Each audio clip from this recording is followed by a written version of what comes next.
Hey everyone, Sean. Welcome back to Having Fun Repairs. This is going to be video 4 of our and final video, the restoration series on the Zenith 5D810Y 5-tube AM radio. And in this video, this introduction actually has been recorded after everything else has been recorded on the video. Primarily because I didn't know what directions I would be taking concerning the recording of this content. And to be honest, it's taken me, I started this prior to release of video 3 in this series, so it's taken me well over a month to get to an end result to be able to close out this video series. But anyways, quick shout out to Wayne Thompson. Forgive me if I got your name or said your name incorrectly. During video 2, he left some comments that were extremely helpful and something I did not consider at the time. And unfortunately, given I had already moved beyond certain repair aspects in this series, I'd already swapped out the two. But I appreciate your comment, and I appreciate every comment that helps me out and has helped me out during the restoration of this radio receiver. That being said, if you're new to this channel and you enjoy this content, please consider subscribing, and if you like this video, please consider giving it a thumbs up. As always, leave comments in the comment section. I try to respond to them all. I'm a relatively small channel, so I have that bandwidth as of right now, which is great. I operate Having Fun Repairs as a business here in Oklahoma. If you want to know more about the repair side of things, my Google site link is in the description. You can go to it and you can read up on that on the business page of the Google site. But that being said, we're going to move into restoration, finishing out this restoration, starting with the chassis. I'm going to try and tackle the faceplate, the dial plate, the broken dial hands, and then we're going to modify this radio and afford us the ability to hook up an auxiliary input to it. So, without spoiling anything, let's see how it goes. Okay, so with our radio, we've got quite a bit of things to do. The actual cleaning of the radio, I'm not going to record because that's pretty boring. Basically, the chassis and these knobs, and probably hard for you to tell, but there is a color difference between this side to that side, so all this grill needs to get cleaned up as well. I'm going to scrub it down with these heavy duty cleaning wipes that I bought a while back, and then with a like a car wax, after I've cleaned this, I'm going to try to polish it up real nice with a bit of carbonate wax or car polish. As far as the Zenith logo goes, might touch it up with a silver Sharpie pen. But again, all that I'm going to do off camera because again, that's pretty boring. The things I will be recording though, because it might be a bit interesting, as you can tell that this plastic here has gotten awful yellow over the years, completely cracked. I'm going to try to mold my own plastic replacement by use of some molding clay to kind of form the shape of what this is on the inside. And then I got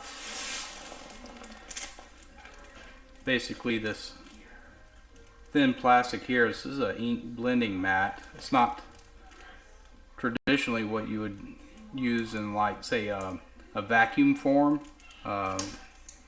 where you have this clear plastic sheet that goes into this device and is heated up to where it's formable, and then you press it onto something downwards, and a vacuum helps suck out all the air so you can form whatever the plastic to whatever is underneath it. But I think if I can make a decent mold of the inside of this and then cut off a big enough piece of the plastic that's in here, I may be able to form it around the mold.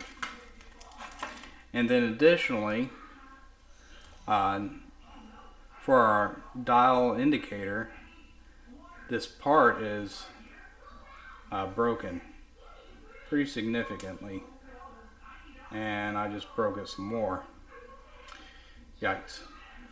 But I'm going to try to make my own one using a similar process. It looks like that center might have been glued down. So the plan is, if I can get enough of these pieces out, to also use this mold to make an impression of these parts in it, and then I'll have to kind of match up, flip this over to match up the other side as best as possible, because it should be exactly the same type of pointer coming out the other end. And then I've got these moldable plastic pellets and color pigments, and probably the closest I'm going to get is some type of orange, but not this translucent color. And to make my own, which I'll melt and add the pigments to, and then put it inside the mold to see if we can form it. And of course, if it comes out okay, that's fine. You know, I always sand it to make it look better. We'll see how it turns out, but at least that's the game plan. So, without further ado, I'm just going to get started.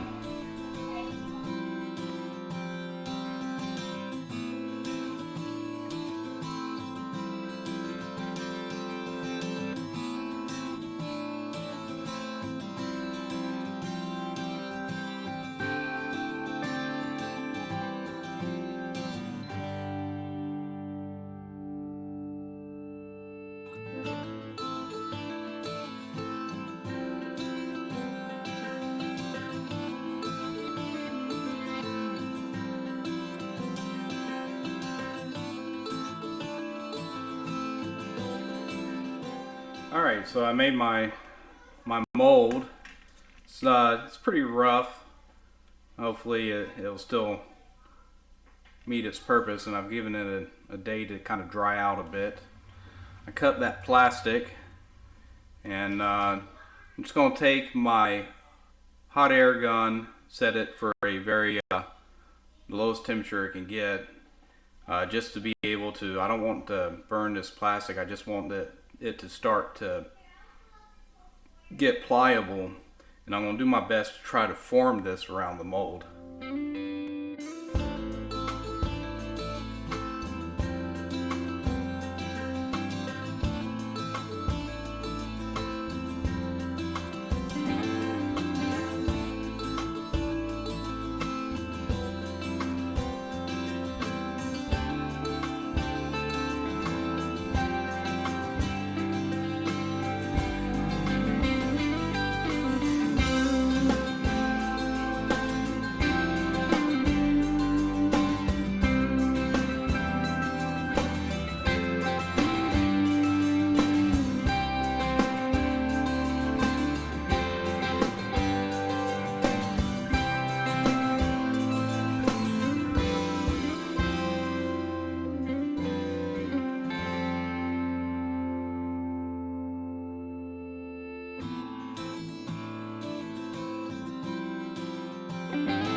So here goes the old one,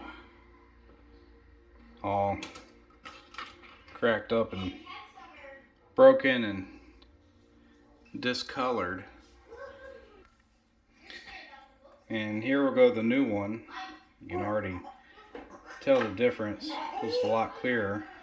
Not perfect by any means, any stretch of the imagination. I guess I could have sanded that mold and would have ended up with a better fitment. But I think this will work for what it's worth. At least give us a better dial plate up here that's not all cracked and discolored. So they make these vacuum forming machines that take plastic and heat them up and melt them. You can press them down. I think I mentioned that earlier. Just can't see myself buying a $300 to $500 device for one item, but wife said that she'll use her Cricut machine instead of me. I was thinking about just trying to make a stencil and painting, but she'll use her Cricut machine to make the new numbers to go onto the faceplate out of white. So it's gonna be nice to have her do that.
Okay, well, that was every bit as tedious as you probably would have thought it was, or even watching.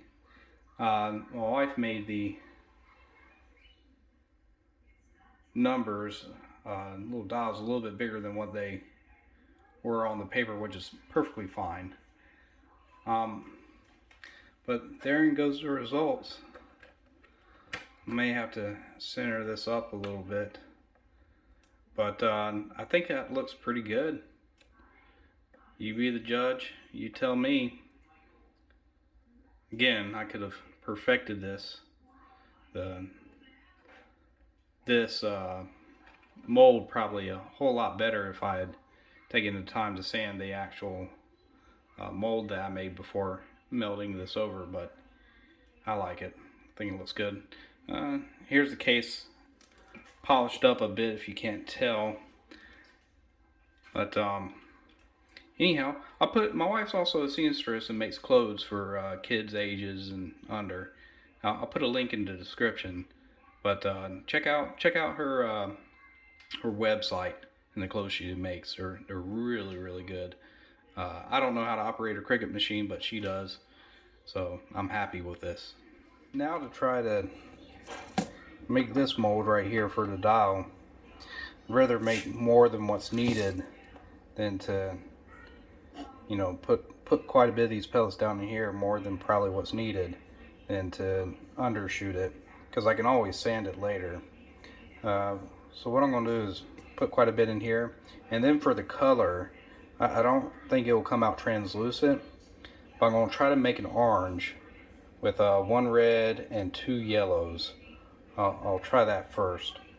But after I put all the pellets and stuff in there, I got to boil some water up to, or get some water up to what? 160 degrees Fahrenheit or something. And then pour that water in here, and it will cause this all to melt. And then I can take it out and form it with my hands. Actually, I decided to do 4 yellow pellets. Those are 2 stuck together, and 2 red, just because I put so many of these white beads in there. We'll see how it turns out.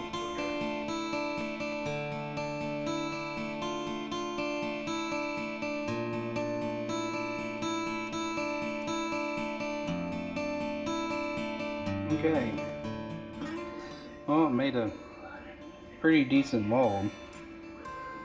I just need to cut it out and sand it down to shape, and it should be good. I'm pretty happy with that. I can get this bit cleaned up and get it sanded and shaped.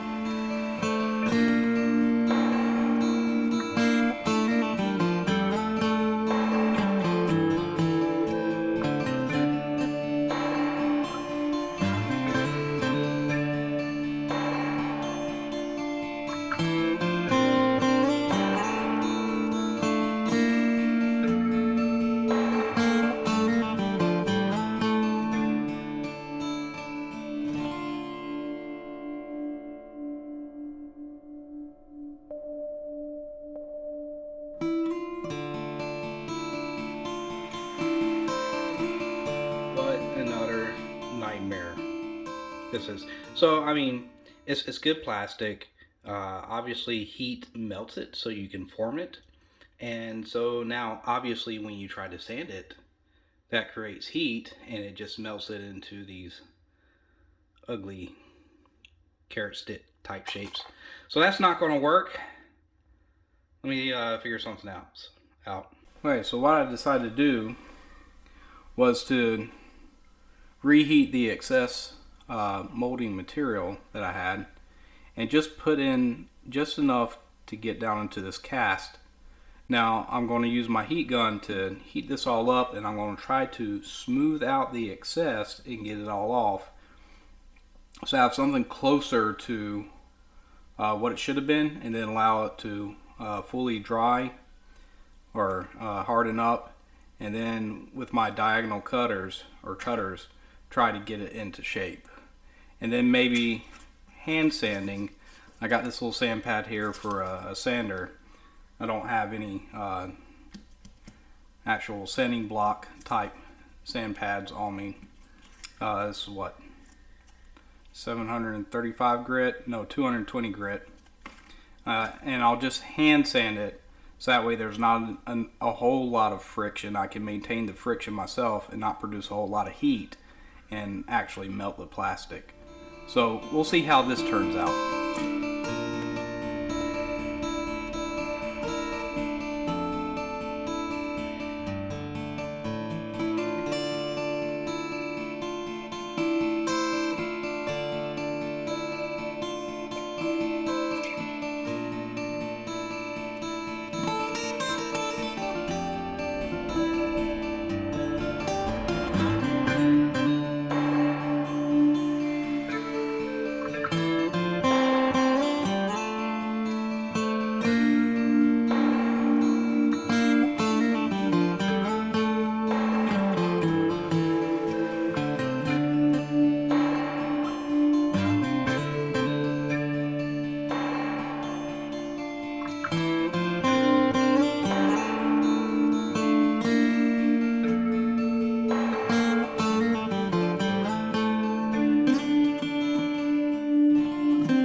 Okay, so again, that did not go as planned. That stuff is just, it's not hard enough to sand without creating too much friction that basically turns it back into goo.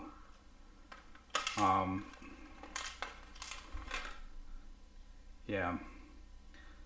So that's just not going to work out. Good for modeling, not good for what I'm trying to use it for. Anyways, so what I've done instead is I got a metal tubing.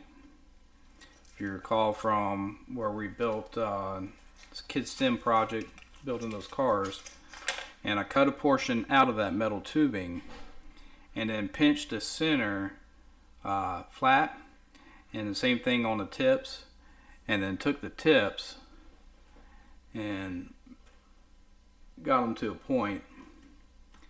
You can see that there. Here you go. Might be a little bit better, then again might not. Anyways, shaped it and formed it so that way it could snap right in here and operate as a dial instead. So that's what I'm going to run with. It's not what I wanted to do, but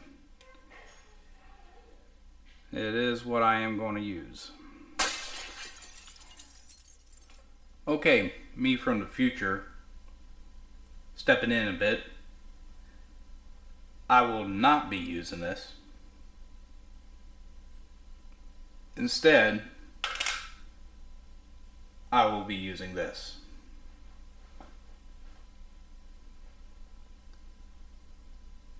Perhaps third time's the charm. I went back and cast a new mold using the same plastic I used for the new faceplate, and remelted some of that formable plastic into it to get it into shape, and then using a razor blade would shave off sections to get the width I needed, and then with my hot air gun, after every time I would shave quite a bit off, I would just heat it up so that way any small hair-like pieces would melt back into the actual part. And this, even though it's not perfect by any stretch of the imagination, there you go, if you can see it, I am more happy with this than I am with the little metal rod that I crimped together.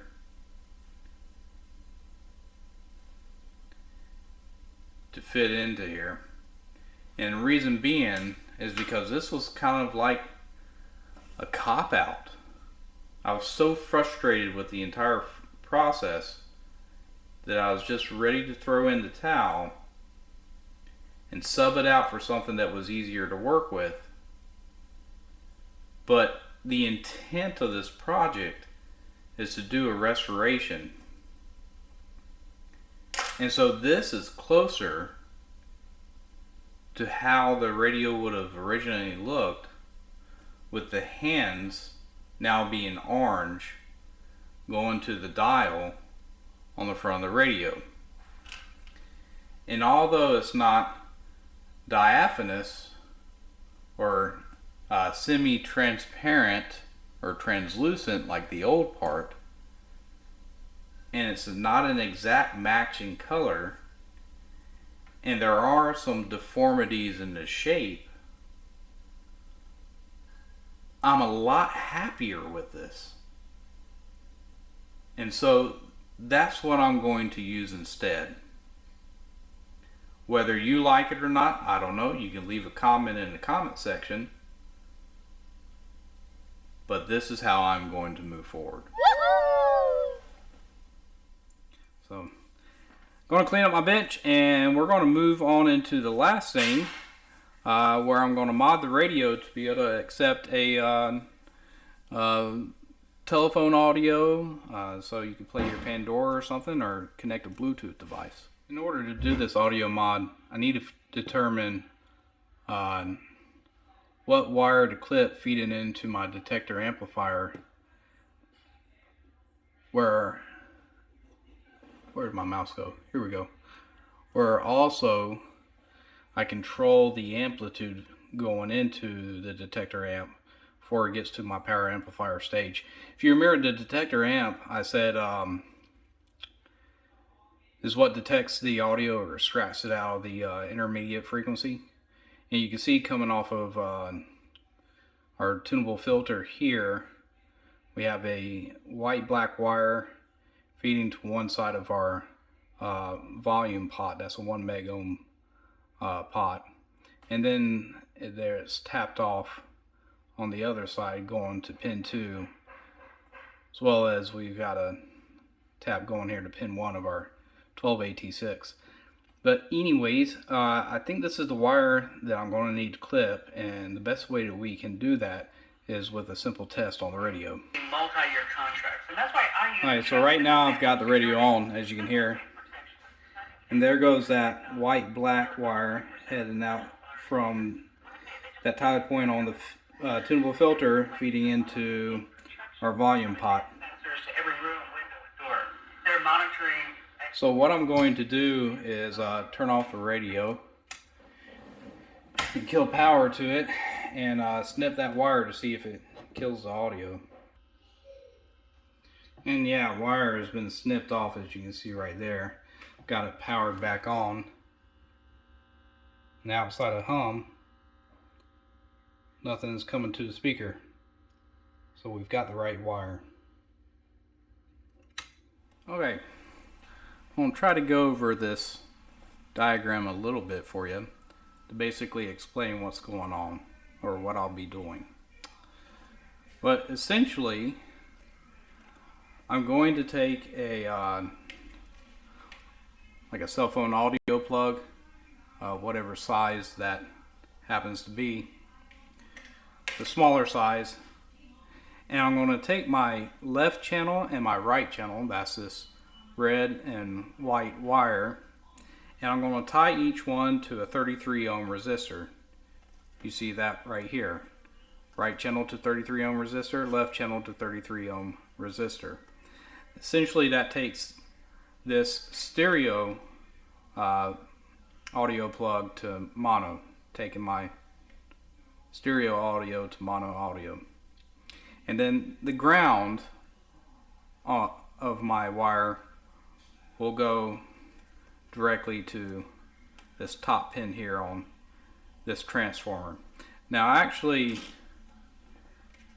harvested this transformer out of this wall wart right here. If you remember the Rockaroo video, this is the transformer that was in it. But essentially, you could think of this as a step down transformer. On this side right here, this side right here is our 120 volt ACN. Now this one I think actually had a rectifier before the input to this side, but sometimes your transformer is going to be prior to the rectifier. And then now on the other side is the low voltage side. Now there's actually isolation between the windings, so our input here and our output here. So we'll call this our 12 volt side. So it's primarily a step down transformer, but it does provide isolation as well. And you could probably get these from Amazon or anywhere. I just happened to didn't want to buy one and ripped it out of that DC power supply right there. Anyways, so there goes our transformer, and forgive my drawing, I should have made this side bigger and this side smaller, but it is what it is. Well, outside of our bottom pin over here, it's either going to be this pin or it could be the top pin. I might have to reverse this. Well, I'll check it as I build it, and then if I have to redo the diagram, I'll redo it. But out of the top pin right here, or this bottom pin, I'm going to take a 470k ohm resistor, go into a,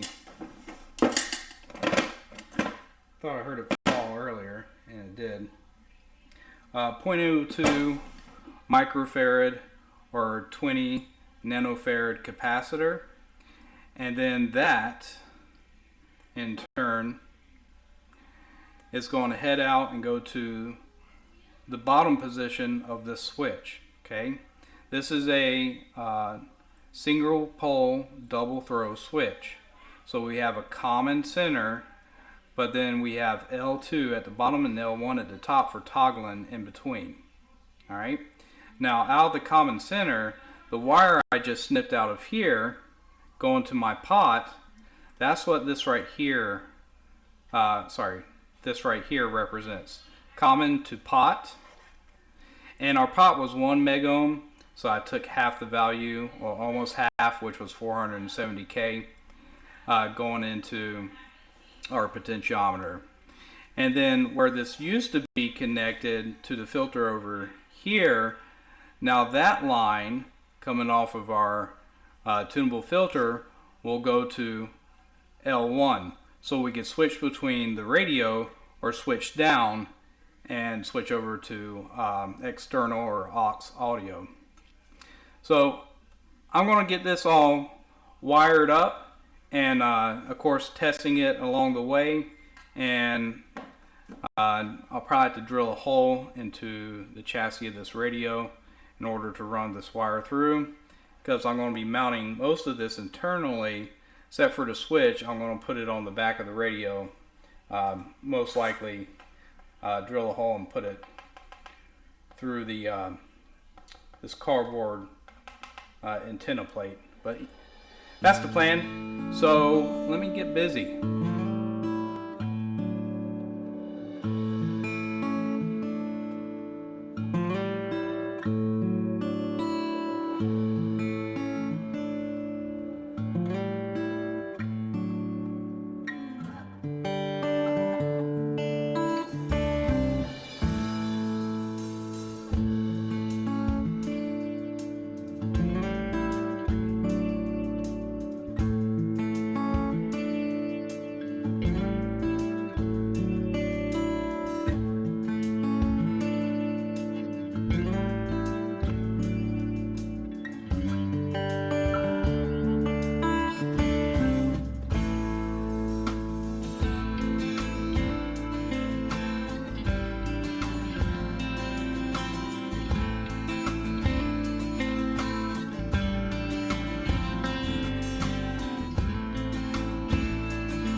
stop in this last bit of section where I'm fast forwarding, doing this aux input, and I have had to go to the drawing board, and there's been literally weeks, let me tell you, weeks since I started working on this and to where you magically see it right now. And the reason for the stop is, even though this is a good transformer, and I've bought several of them since then, plus these 1300 by 8 ohm audio transformers, isolation transformers. Sorry, getting off subject a bit. Because essentially what was occurring is, even though I had audio coming in, it was still at such low amplitude, no matter if I went from primary to secondary with audio in this way to this way, or secondary to primary with audio in this way and coming out this way.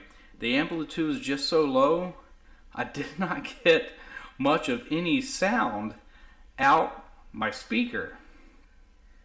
And I did go and put on order some transformers, like what the gentleman from Radiorama uses from overseas, and ordered 2 from Poland. They made its way to New York, but I guess the address wasn't set right, so they got returned. And I'm like, I'm done with this overseas stuff. Let me see what I can get cheapy, and let me see what I can work from there.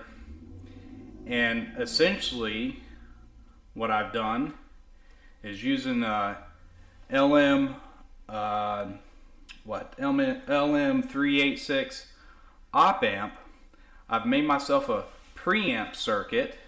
I'm going to an isolation transformer, going into the radio, and now we're going to test it out in a minute. But perhaps I can show you, because right now I've got this connected Bluetooth to my phone with a 1 kHz tone coming out and the volume set at max.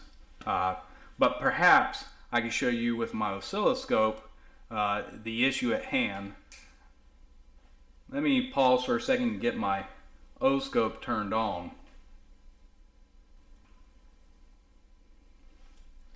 And here we go. Never mind, I currently got it connected to little test point on here for that square wave. But so here goes the 2 33 ohm resistors right there. Okay, now if I just attach my negative lead to this side, we'll call this our negative rail down here, then my positive lead to we'll go off of the center because it's really not going to matter. But the sweeper off of that pot right there,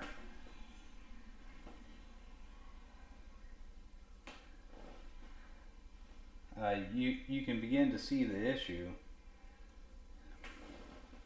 Okay, there's not much amplitude in that signal now. I'm going to turn the pot max up. You can start to see the amplitude. Let me turn my volts per division. Get that adjusted. Alright, so there goes that 1 kHz. But you can see it's only at around like 280 millivolts, right? And that's directly from the line, okay? The audio out. So once it goes through the transformer, yeah, it's a little bit of amplification, but the most I was able to get out was maybe like 800 millivolts. And depending on which transformer I used, and just still it was too low no matter what. So what I've done instead was I designed this preamp circuit, essentially an audio amplifier circuit. And maybe I'll go over the schematic here for you to see. Okay, let me unhook this for a second, and I'm just going to go from here to this output right here. Right now it's not on, but let me turn it on. Oh, and there we go. Look at there.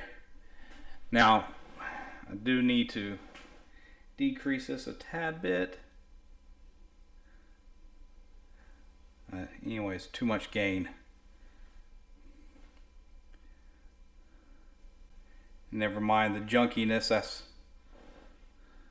mostly me messing with this. Partly to do with this capacitor as well, being currently hooked up to this transformer. Let me disconnect it from right there. Anyways, look, we're already up what, 3.8 volts, right? Lots of amplification right here. But let's break down the schematic for a second, and then I'll be sure to include the schematic as well up on the Google site. Okay, and here we have the schematic. But before I go over it, I kind of want to orient ourselves for a second. There we go. There's the diagram from the radio itself. And when I mention T2 or our volume knob, essentially what I'm talking about is this line that had to be cut from here in order for us to hook up our aux audio into going into the volume pot over on this side. So this used to be a white black stripe all the way through, but obviously through messing around I've got two different wires right now. But anyways, I'll kind of go over what's going to happen between these two parts here, along with the diagram, etc. But I just want to orient you on the physical radio diagram to begin with. And now we'll go over this diagram that we have right here. Am I focused? Should be focused pretty good. Let's throw this down. Now I'll call this aux input for the AA5, okay? You see this dotted line that I've kind of put through here. That's to signify that we have our auxiliary input side and then our radio chassis side. So everything that will be inside the chassis will be over here, including this isolation transformer. I know some things kind of look a bit weird, such as the 10K pot that's going to be on our preamp board that I built. I probably should have drawn this up going to the top and then the ground coming down from the bottom. Speaking of the ground, every symbol here that is ground on this side, right? This denotes ground respective of our DC battery, okay, our negative rail, okay? Positive rail will be everything else. So essentially, excuse me, what we have is our phono plug here, 3 pins, 1 being ground, 2 being center or left, 3 being right. We're talking about left and right channel audio essentially, okay? So what we've done is we've taken our, maybe if I do it like this, we've taken that audio when we've taken the ground side to the negative rail of our battery essentially, okay? And then from our left and right channel audio, we've coupled them together both through a 33 ohm. I think this was actually a 1 watt resistor, but you can get by with a half watt here. These other ones are definitely half watt resistors, okay? But so we take that audio, we essentially turn it into mono through these two 33 ohm half watt resistors or 1 watt resistors into our 10K potentiometer. You'll see that here on the other side. Now the reason why I put this on to the other side along this LED is because I'll be mounting it to the antenna backplane, basically this guy right here, and I want those two items to be accessible through this, okay? We've got to make them accessible. All right, that's number one. Well, coming off the sweeper of our 10K pot right here, that's our audio into LM386. Now this is a standard audio amplifier, an op amp, okay? That will be the positive audio in. If we wanted to invert the audio, we could go to 2, but instead with pin 2, or the audio in to pin 3.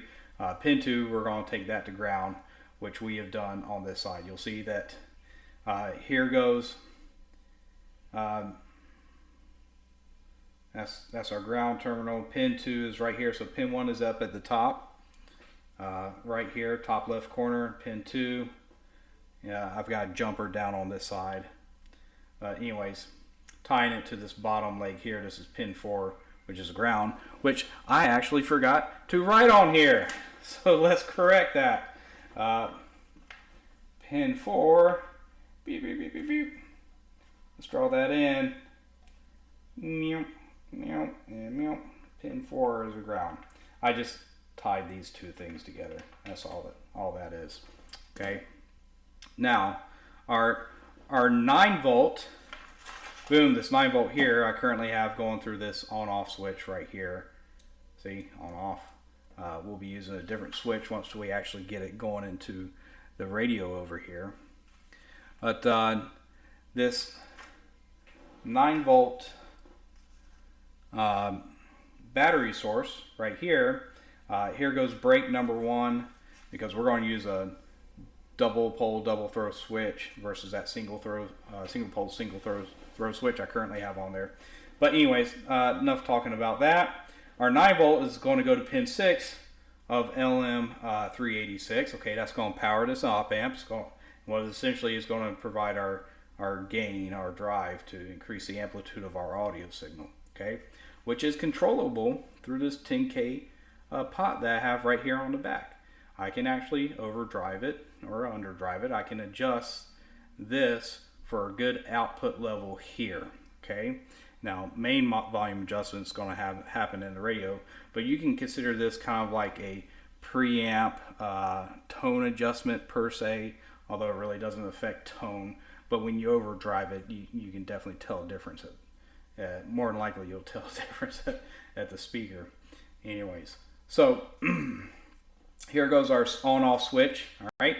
Also tied to this positive rail, 470 ohm resistor. That's this guy right here. I've got going to the anode of our red LED here, cathode tied to the negative rail as well as the battery.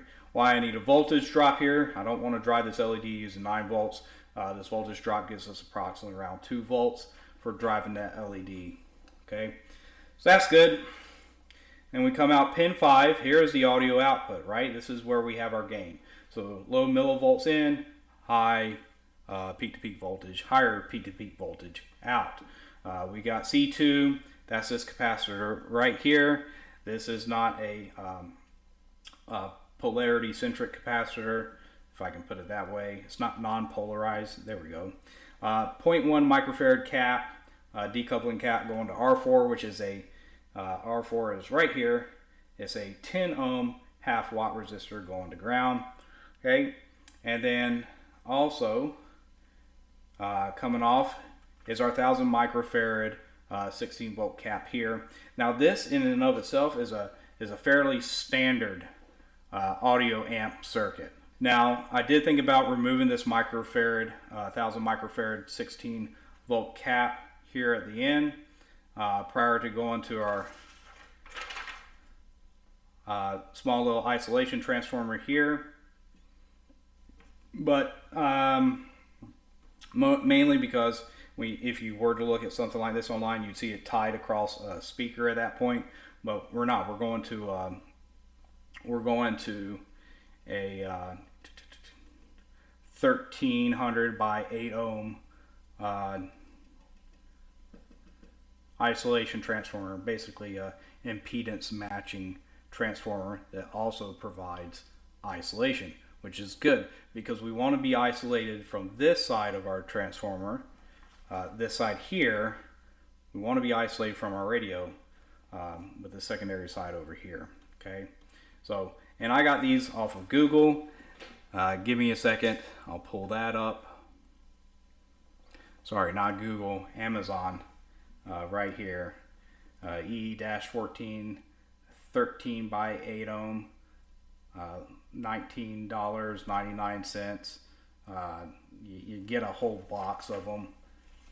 I mean, if I want to do more radios, I don't see why not. There it goes, Bojack E14 8 ohm 10 pack.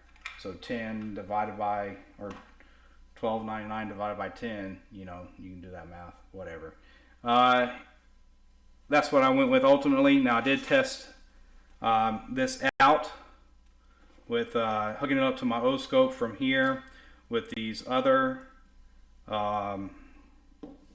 transformers, and they do change the characteristics a bit depending on which transformer you use. Your frequency roll off or drop off depending on the frequency coming through. You know, so a better transformer is always going to be better for audio. I guess that's the best way to put it. But anyways, based upon this device and what we're doing, you know, you don't have to spend this kind of dollars to do this. I think I got this one off of this one right here off of Mauser, part number 750-343-109. Was this S&D flyback work power transformer? Essentially, you've got primary, secondary, AC, DC, strapping adjustments, etc. But yeah, didn't end up going with this option, obviously. Here goes the original transformer. Either one of those would have worked as well. You just need to know how to strap the transformer correctly in order to make good use of it. And I just decided to go with this one. Now, a little bit because of the impedance, because yeah, coming off of this 1000 microfarad 16 volt cap here, you would traditionally have an 8 ohm speaker. So it is what it is. But why 8 ohm to 1600 ohm? Well, I mean, I'm not too concerned about impedance matching from here to my radio. Engineers can jump in and they can explain in greater detail than I can. I'm just a technician. I know quite a bit, but not enough to go into every minutia detail about everything. But the reason why I'm not concerned about impedance too much is because this is an extremely short leg of audio, okay? So I'm not too concerned about loss because of an impedance mismatch between this device here and the audio coming into over here. You know, if this was a long distance audio line, sure, I would be more concerned about impedance. And yes, you will have a standing wave ratio. You know, you'll have some reflection of your audio going back to the source when you have an impedance mismatch. It just is what it is. But okay, so secondary, primary. Here we go. Here goes our transformer, little transformer sitting right here, and then obviously feeding up into our radio here with the negative side here, or I guess you could say return side, going to the volume pot directly to ground. So you'll see a bare wire inside. You got basically 3 prongs. One is going to be from your IF filter into one side of your volume pot. There's a center prong where your sweeper's at that has a capacitor in between it and 12AT6 basically. I'm not too concerned about the audio will go into that first prong, the center prong. I'm not too concerned about. But the third one is the ground, or essentially your B negative rail on here. B minus, B negative. But anyways, so negative, going to our B negative line here. And then of course, you know, I put a little dot here to denote you know, primary. I probably should just put 1 there, but and left this one off. But anyways, coming off, you have a resistor about half the resistance of your potentiometer here. This is 1 meg potentiometer, so I have a 470,000 ohm resistor, and then a 0.02 microfarad non-polarized cap. Okay. Now, essentially, the reason for this is because I need to take half the resistance of our 1 meg pot into consideration, feeding into 12AT6. Also, from what I've watched on other channels, it's important to have this 0.02 microfarad cap because it does affect, without it, you can have an effect on the automatic gain control or automatic voltage control. If you recall me talking about that back in video 1, it can affect that circuitry, so we definitely do not want to do that. Okay. And then here goes T2 and here goes 12AT6. Here goes the volume pot. So essentially what we'll do, and I bought these off of Amazon as well, double pole, single throw switches, I think, double throw, double pole, double pole, double throw, double, whatever. Anyways, I drew them up on here because that will replace this single throw, single pole switch here for the for powering up this PCB via 9-volt battery. So on one side, say when this is down, these two right here should be connected, and I want that to power the board. But when I flip it up, I want this to be turned off, and then I'll have the other two wires. So essentially this second break here, so here goes the first break for the battery, right? Down, voltage, current is allowed. Current is allowed to be pulled. We've completed a circuit. We have voltage applied through the circuit. So our preamp is allowed to power on.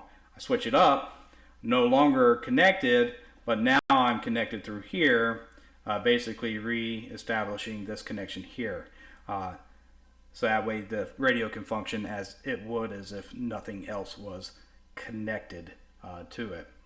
But, you know, and vice versa, as soon as I throw this down, I want this break to reoccur because I do not want an AM signal trying to be demodulated and coming through my speaker when I've got aux audio going through that point. So I want to completely separate those two things, which I can with this guy as well. Let me see how much, let me see if I can pull that up. I can give you some data on it. Yeah, here we go. Double pole, double throw, 2-position, 6-pin, on AC switch, essentially. Got it off of Amazon, $10.99 for, how many was in there? 10 pieces, okay? So again, pennies on the dollar. Don't need to break the bank for some of these things.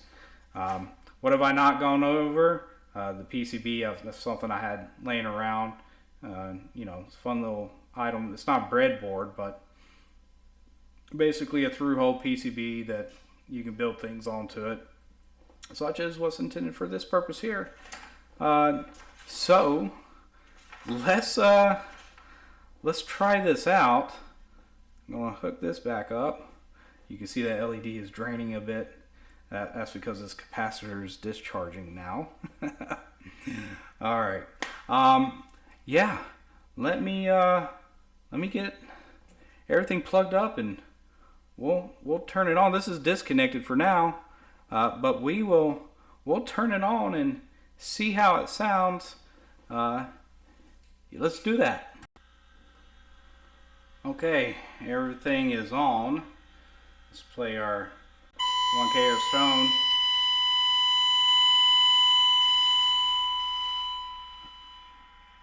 We're going to turn that volume down quite a bit. Now, something to note, this is pre-gain, so if you have this 10K pot all the way up, you're going to get a lot of distortion.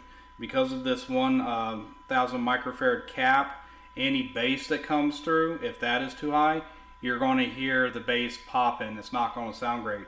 So you will have to adjust this 10K pot down significantly in order to make something sound with good clarity. But I think that's a good trade-off given the fact that we now have full range of volume, and that volume is pretty clear. Let's play a little bit of royalty-free music here.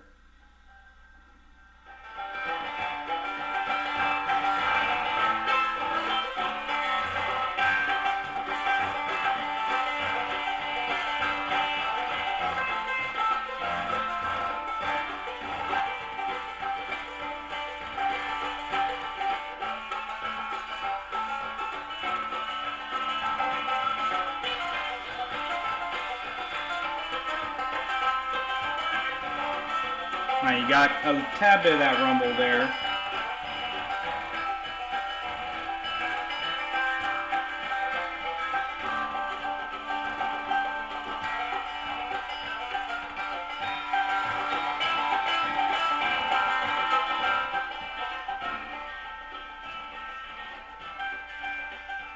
But there you go. There you have it. And personally, I think that's great that we can have some pre-gain.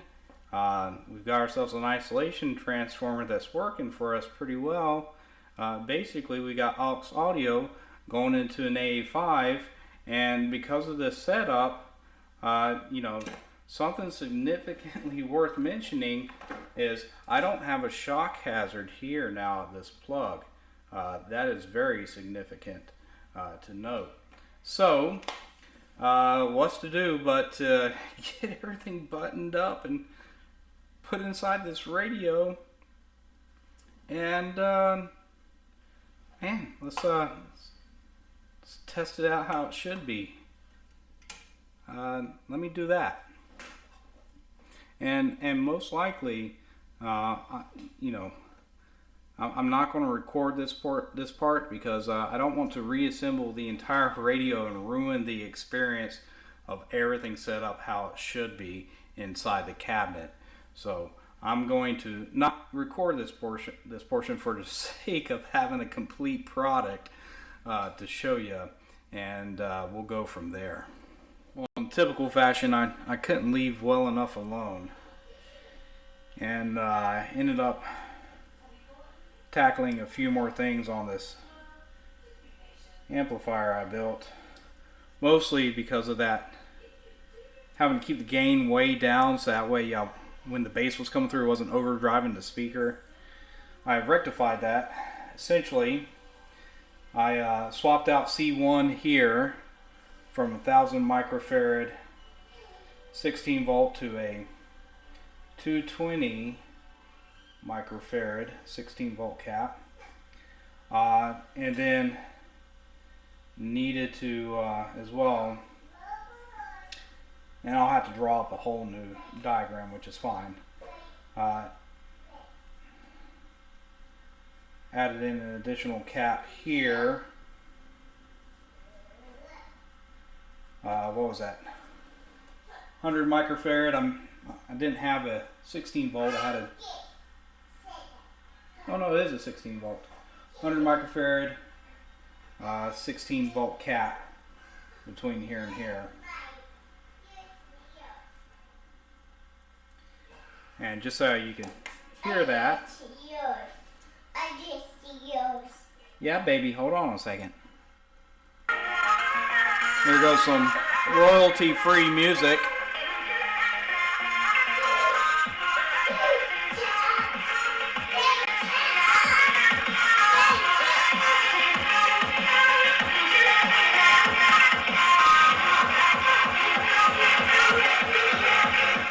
That's with the preamp driven upwards, and I don't feel like it's going to damage the speaker.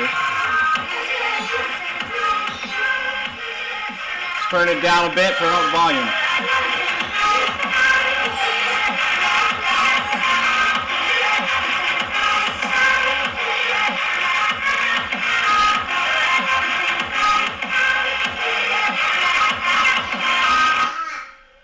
Now, there we go. I think that is a much better design, and we'll go with that. And the last thing, this is more a safety related thing than anything else. Looking at the diagram, you see how our neutral side of our line's voltage coming in, the neutral side of that line cord is tied to the switch.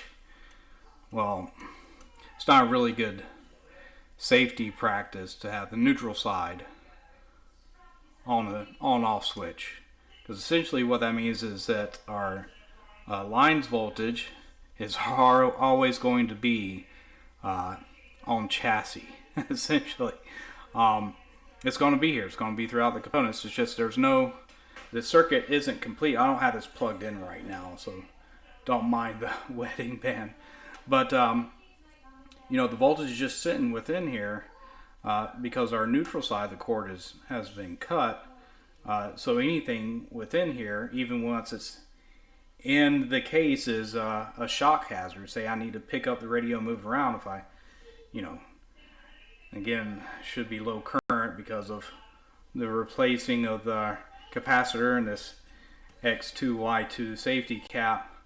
But there's still a potential shock hazard. So what I did instead is I rewired our on-off switch. Our lines voltage that used to go directly to here.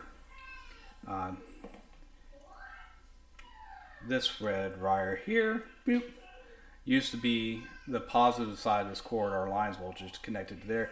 Now I've got it going to our switch, and then the other side coming out going to here, which means I needed to move this neutral off the switch up here to where our B negative rail tied to there. And then there were some additional components that used to be tied to the other part of the switch that I had to disconnect and connect them to this terminal down here instead. So now essentially our B positive, our lines voltage is allowed through the switch. That would be our on and off, and the B negative is no longer touching it. So good. So that means now once this is plugged into an outlet, our AC is sitting at the switch and not sitting inside our chassis, not progressing further, because the circuit is being broken here just as it was previously, but previously all these other components are in that path and now they're not. They've been excluded. So just a little bit of safety thing that I did. I had to rewire this, so you might have noticed a difference in the previous videos of this looking slightly different, and that is the reason for it. And here we go. Figure it's best to put it out on display outside of my office because the blue mat it won't do it service at all. I mean, it's a beautiful radio for what it is, in my opinion, and the case came out really nice. Nice and shiny, and we were able to touch up quite a bit. And to be honest, I wasn't too big on the plastic dial case. I thought it kind of cheapened it, and obviously what I made here is not as perfect as their original, but it's really growing on me. It kind of sets itself apart a bit, again, what it is. And you can just kind of see that this is a type of radio that belonged in a household, maybe in a coffee bar like this, or somewhere in the kitchen to listen to in the morning or in the evenings or whatever. But it looks like it belongs, and that's really all I can say about it. I think it's absolutely a gorgeous radio as a whole. I mean, even in a more modern kitchen, it just looks like it belongs.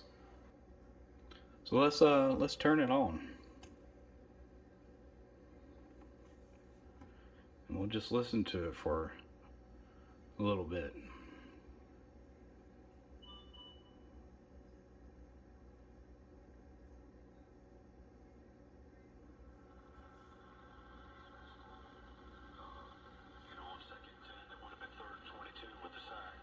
It would have been third and 22, and so instead of that, and again, that's an effort play. Another freshman making an effort play. You can live with an effort play, but you got to take a little better angle to get the quarterback, so you're not reaching.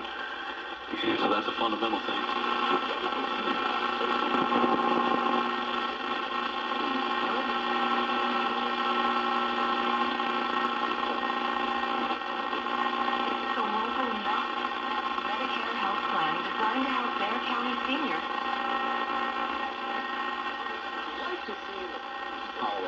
To make yourself comfortable that you're probably going to because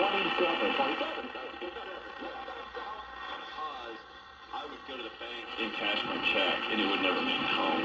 So actually by my company sending my check directly to the bank, that takes me out of the equation. That actually helps me out. Yeah. Oh, so good, so good. All right.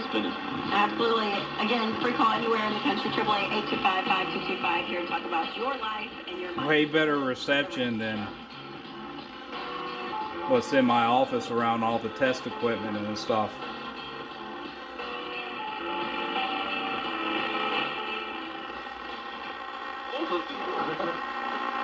Need America's Diamond Prize. Because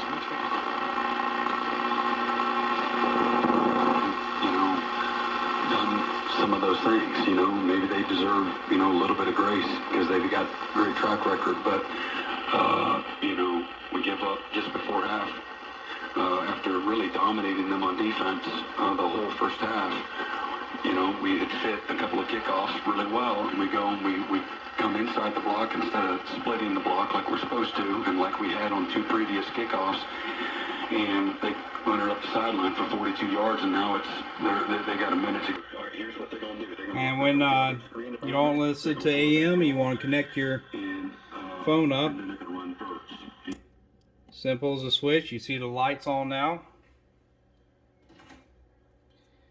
And again, some royalty-free music.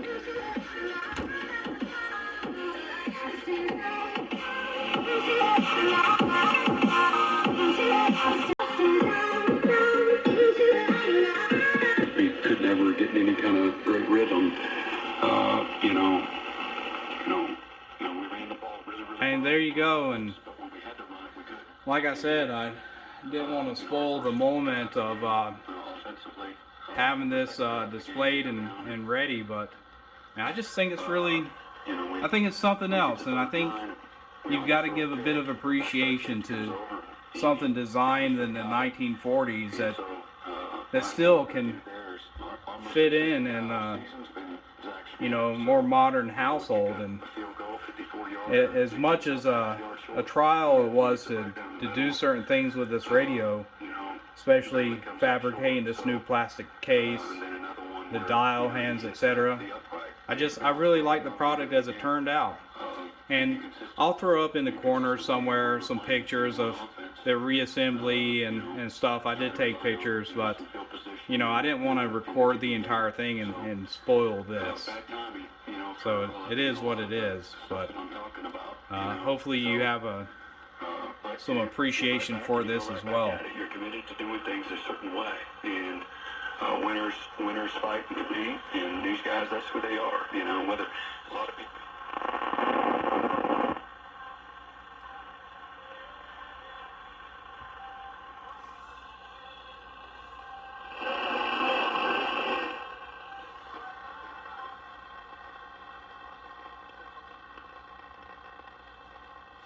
News Radio 1200 WOAI. Online at WOAI.com. And on all your devices with the iHeartRadio app.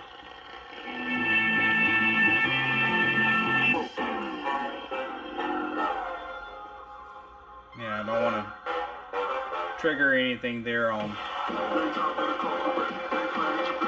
YouTube.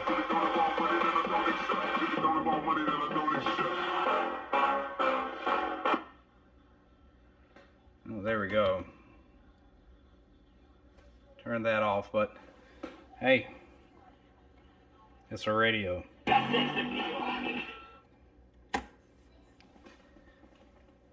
And again, just something I think just stands up as a testament to what Zenith did back in the day, and I think is still really a side of something worth looking at and keeping alive, and even in today's time. So I'm very happy with how this radio turned out. A lot of the shine came back to the case as well. It's just really something to look at.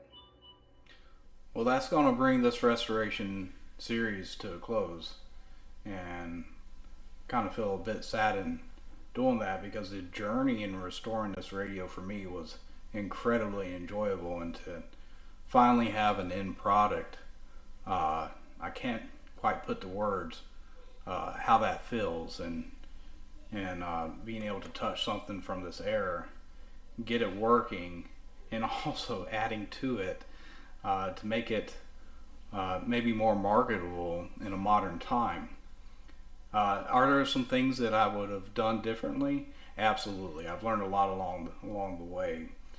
Number one being, I need a tube tester. Okay, I won't touch another AA5 radio until I have one. I would like to be able to test the tubes to make sure that they're good outside of the radio, emissions testing, etc.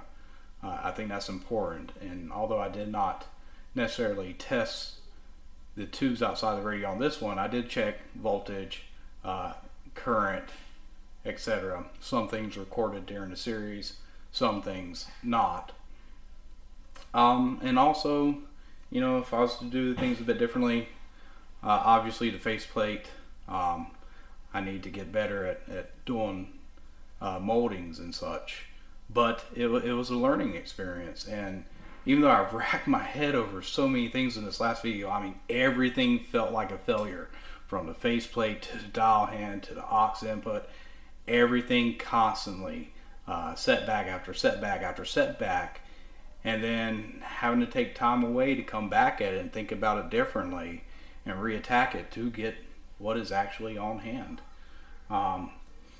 The power cord, I'd probably go with something a bit different, even though this kind of has that vintage look here with the brown cord.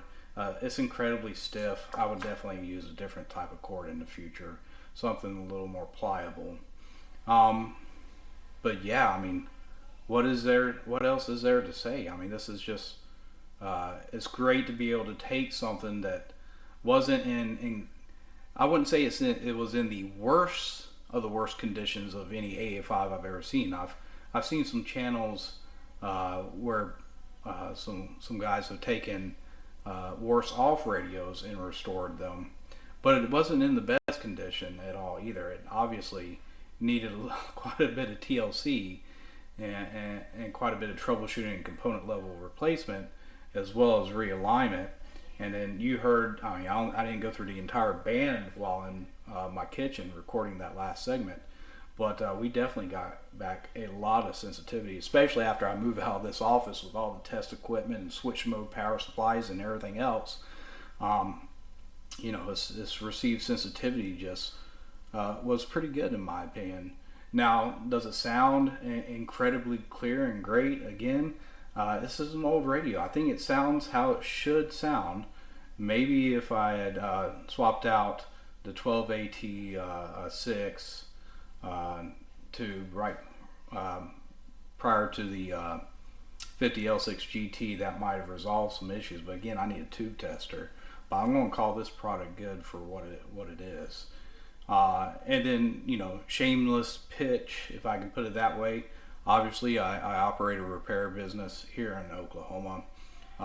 Link in the description if you have an item that you want repaired, whatever it is, or restorations. Seek me out. Send me your. We'll go into an agreement. You can send me in your item, and we'll fix it, or we'll restore it for you. If you enjoyed this video, please consider subscribing to this channel and you know, give this video a thumbs up, because all that kind of nonsense helps out with the algorithm, I guess. And then if you just feel inclined to donate, you can do that too through the PayPal. Now, maybe you're asking yourself, what am I going to do with this radio now that it's complete? I mean, it hurts me a tad bit to say this, because, you know, it's to me, I think it's a gorgeous radio. Despite its flaws and the characteristics it's garnered over years of use. What I'm going to end up doing is auctioning it off. And by the time you see this recording, and I'll put the link in the description, it will already be up on eBay for sale. And then any proceeds that go to the auction for this radio are not going to come directly back to me. I'm going to take those proceeds and give them over to the church we attend to help out with the church, and some things there that need repair as well. So with the facilities and such. So that's the plan. I will be auctioning off this radio, and then in turn taking any proceeds and donating them as charity. But that being said, I mean, hopefully you've enjoyed this 4-video series with me. I know each video was incredibly long. I wanted to include as much of the restoration process and share it with you. Obviously, because of how much time is spent on something like this, I'm pretty sure there are guys who can do this a lot quicker than I did, but I spent a lot of hours, a couple 8-hour days, just trying different things, troubleshooting different things, stuff I just didn't record on camera, in order to get to what you see right now. So I guess that's it, and hopefully you've enjoyed this series. I appreciate you coming to my channel and watching if you had, and if you've stayed this long in the video and watched the entire thing, from the bottom of my heart, thank you. But that being said, take care. Goodbye.